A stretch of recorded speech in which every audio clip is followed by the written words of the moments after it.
You drafted Bronny to appease LeBron. One thing that never gets talked about, and I don't understand why, you hired LeBron James's podcast co-host as the head coach of your organization, a person who has never had any coaching experience ever, to appease him as well. And he's not a good coach. But for whatever reason, JJ Redick ducks all smoke. Why does JJ Redick not get smoked for not being a good coach? How do we know that he's not a good coach? Because they don't win. That's why. Analysts have pointed out a frustrating trade-off in the Lakers' rotations. When their defensive-minded lineups are on, Charlamagne Tha God just hit a nerve, and he didn't bother cushioning the impact. He stepped into the middle of the Los Angeles Lakers debate and said what a lot of people only whisper. This wasn't casual debate show banter. It was direct, it was pointed, and it was personal. The core of his message? LeBron James didn't just have ups and downs in LA. He may have reshaped the franchise in ways that could hurt it long term. That's a massive claim. We're not talking about a rotational player or a short-term experiment. We're talking about one of the most influential athletes in sports history. When LeBron signed with the Lakers, it felt inevitable. Hollywood lights, purple and gold, a legacy chapter in basketball's most glamorous market. And early on, it delivered. He brought immediate relevance, national attention every night, packed arenas, global headlines. Then came 2020, a championship banner raised to the rafters. That title counts. It matters. No revisionist take can erase that accomplishment. But Charlamagne's angle isn't about what LeBron added. It's about what the franchise may have sacrificed along the way. To maximize LeBron's window, the Lakers pushed chips in. Young assets were moved, draft capital was spent. The roster became fluid, constantly adjusting to fit a win-now timeline. The Anthony Davis trade brought a ring, but it also tied flexibility to the present. Later moves, like the Russell Westbrook experiment, cost depth and future options.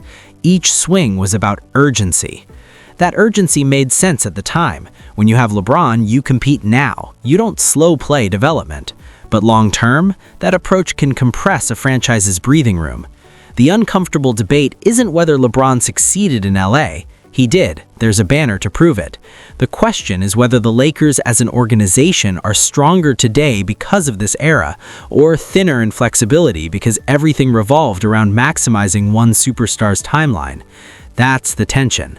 LeBron elevated the brand instantly. He delivered a championship. He restored relevance after down years. But sustained dominance, the kind Los Angeles measures itself by, never fully materialized. Instead, it became a cycle of adjustments, resets, and chasing one more spark.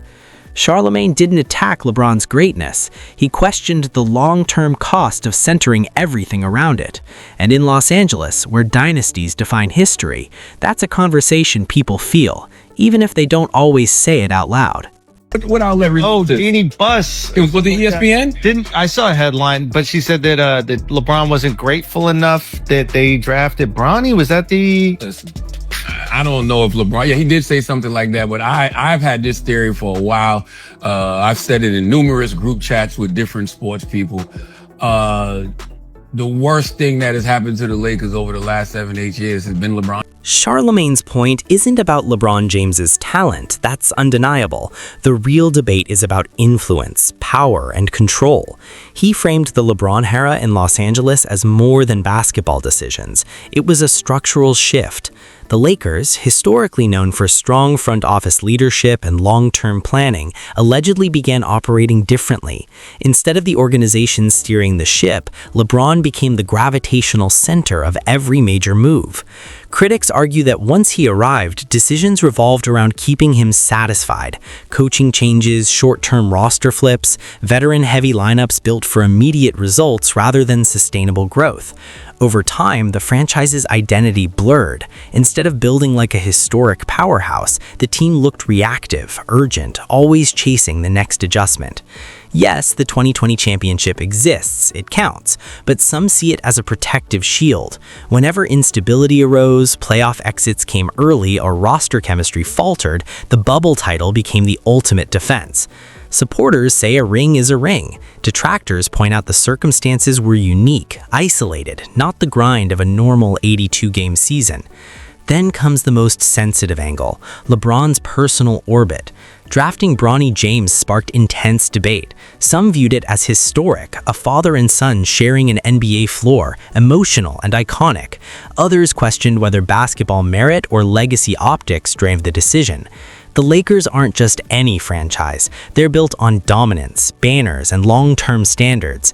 When influence concentrates around one player, scrutiny inevitably follows.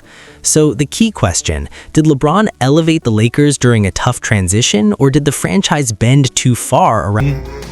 Well, it depends what you mean by worse. Definitely in the last couple of years. Yes, he bought them a championship, right, in the bubble. Great. I don't think the Lakers have ever had a problem putting butts in the stand, right? It's the Los Angeles Lakers. They've never had a problem selling merch. It's the Los Angeles Lakers. But in the last couple of years, let's think about the things that have happened. LeBron James got Bronny James drafted, right? Which is great. That's a great story as a father and everything else. But when you're talking about basketball business, it wasn't good for the business of basketball, especially for the Lakers organization. Why, how can we confirm that? That if we're talking about basketball business, he hasn't produced. Basketball, you got if I do a draft pick, right, that person has to produce on the court. If Bronny James was any other player and not LeBron James' son, you would be saying that was a... Charlamagne Tha God didn't soften the blow. He went straight for the core. He framed the conversation around influence, power, and access, not just jump shots or stats.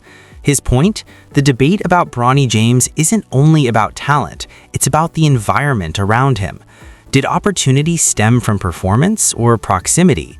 That's a bold claim, but it highlights a deeper question. During the LeBron era, did the Lakers franchise shift in ways it historically never had? Traditionally, legends adopted to the Lakers culture. The culture didn't bend for anyone. But critics argue that LeBron's arrival tilted the balance. Decisions, coaching hires, short-term roster moves, veteran-heavy lineups appeared reactive, aligned to one superstar's orbit. Charlamagne suggests that this shift slowly eroded identity. The Lakers' brand, built on control, confidence, and long-term authority, felt flexible, even slightly. Fans, analysts, and former players noticed. It wasn't that LeBron demanded chaos, it's that his presence carried so much weight the natural balance of the organization shifted. Leadership and front office decisions became a flashpoint. Some hires and internal moves seemed closely tied to LeBron's circle. Whether fair or not, the perception grew. Decisions were shaped by loyalty or trust, rather than independent evaluation. In a high-profile organization, perception can be as impactful as reality. Skepticism spreads quickly and sticks. The criticism isn't about mistakes, they happen everywhere. The issue is reasoning. Critics argue short-term alignment often took precedence over long-term structure. Roster moves, constant recalibration, chemistry resets, all created instability. In the NBA, instability is expensive. Coaching decisions naturally came under the spotlight. With high expectations and inconsistent dominance, blame spreads across strategy, effort, fit, and leadership. From big off-season headlines to confident playoff predictions, then inconsistency and reset, the pattern feels familiar. Critics see a franchise once built for sustained dominance, now operating in cycles of urgency. Urgency, they argue, can blur judgment. LeBron supporters push back. He delivered a championship. Financial reward. There's also like the business of winning games. That's what I'm talking about. Okay, because those are different. Because the argument I would make for LeBron James is financial reward, probably yes. Like when you bring him to Cleveland, for example, like he was generating billions of dollars. Yeah. Literally, I'm not making that up, of revenue for the city of Cleveland. Now, you make a good point where the Lakers are going to sell out every single night no matter what. But they're... With LeBron, you can sell those tickets a little bit more. With LeBron, you're not only going to sell them a little bit more. LeBron brings other talent there, i.e., like a Luka. They haven't won though. I think the people who own the team, right? They're not buying the team just because they want to win championships. We agree with that, right? Like they also want to make money. That this is like a profitable endeavor, and having LeBron on the team and keeping LeBron happy is worth it because you could own, and I'm putting only in quotes, you can only pay LeBron $40 million a year, whatever the salary cap is, but he's generating your team a disproportionate amount of money compared to the amount that you're... Wearing a Lakers jersey carries pressure like no other. Results are the only scoreboard that matters. If the team isn't dominating consistently, something is off. In Los Angeles, where championship expectations are baked in every season, patience runs thin fast. But the conversation is layered. Charlamagne's criticism resonates with many fans, yet it overlooks another reality. LeBron has never just been a player, he's been a system. Wherever he goes, the franchise adjusts. Cleveland reorganized around him. Miami recalibrated around him. Los Angeles followed the same blueprint. Historically, it worked. Titles followed, revenue climbed, global relevance soared. LeBron's presence changed infrastructure. Offenses ran through him. Roster construction centered on his strengths. Veterans joined at discounted deals and contention windows tightened. This model delivered championships long before he ever set foot in Crypto.com arena. Financially, his impact on the Lakers is undeniable. Ticket demand surged, jersey sales spiked worldwide, international viewership climbed, sponsorship deals expanded. Every Lakers game became must-watch content. The franchise gained more than a superstar, it gained an economic engine. In modern sports, that matters. Branding, global market presence, and media leverage are pillars alongside championships. By that standard, LeBron delivered immediate value. Even critics admit the spotlight never left Los Angeles during his era. Yet here lies the tension.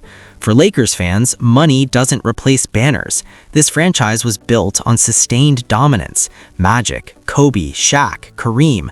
The standard is legacy through winning, not relevance. While LeBron delivered a championship in 2020, the surrounding seasons have felt uneven. Injuries disrupted momentum, roster experiments failed to gel, bold trades struggled in execution, early playoff exits chipped away at confidence. Instead of steady continuity, the team often seemed to search for balance year after year. Charlamagne's harshest argument focuses on long-term cost. Aligning everything to LeBron's timeline may have sacrificed future flexibility. Young talent was moved, draft capital shifted, the roster reshaped repeatedly in pursuit of immediate contention. Critics argue the Lakers lived in a cycle of urgency, always adjusting, pivoting, chasing the now. From that lens, the franchise never fully stabilized. Recalibrating around a single window inevitably shows consequences when that window